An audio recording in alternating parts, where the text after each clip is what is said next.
High, চলো একসাথে সকালে নাস্তা বানাই। আমি সিদ্ধ ডিম একদমই পছন্দ করি না, খেতে গেলেই আমার খুব বমি চলে আসে। সো আমি এখানে একটু সালাদের মতো করে খাবো। আমি যেহেতু টমেটো অনেক পছন্দ করি, সো টমেটো সালাদের মধ্যে আমি ডিম দিয়ে খাবো। এখানে আমি 2টা সেদ্ধ ডিম নিয়েছি, একটার কুসুম আমি ফেলে দিব আর একটা ডিমের কুসুম আমি রাখবো। সো এখানে আমি কিন্তু দেখতেই পাচ্ছ আমি পেঁয়াজ কুচি, মরিচ কুচি এবং টমেটো কুচি আমি নিয়ে নিয়েছি। সো এখন আমি ডিমের কুসুমটা ফেলে দিয়ে ডিমটাও আমি চপ করে নিব, কুচি কুচি করে কেটে নিব। এই তো হয়ে গেল। এখন এগুলো আমি একসাথে মিক্স করব। এখানে আমি সামান্য একটু পিঙ্ক সল্ট দিয়ে দিব। ট্রাই করবা তোমার পিঙ্ক সল্ট দেওয়ার জন্য, এটা খুবই হেলদি। আমি সাদা লবণ একটু কমই খাই না বলতে গেলে এখন।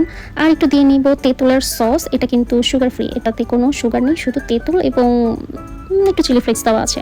সো আমি এটাকে এখন একদম মিক্স করে ফেলবো। আর আমি কিন্তু সকালবেলা উঠে 1 গ্লাস পানিতে চিয়া সিডস খাই, তারপর ব্রেকফাস্টটা করি অলমোস্ট আমি 12টার দিকে, মানে রাতের বেলা আমি 7টা থেকে 8টার মধ্যে আমি খাবার শেষ করে আমি সকাল 12টার দিকে হয়তো বা খাই, মানে 14 থেকে 16 ঘন্টার একটা ফাস্টিং করে তারপর হচ্ছে আমি আমার ব্রেকফাস্টটা শেষ করি। এবং ওয়াটার কিন্তু খেতে হবে, এখানে আমি ডেটক্স ওয়াটার বানিয়েছি। আমি আসলে খালি পানিও খেতে পারি না, তো এইভাবে বানিয়েছি। ওকে, থ্যাংকস ফর ওয়াচিং।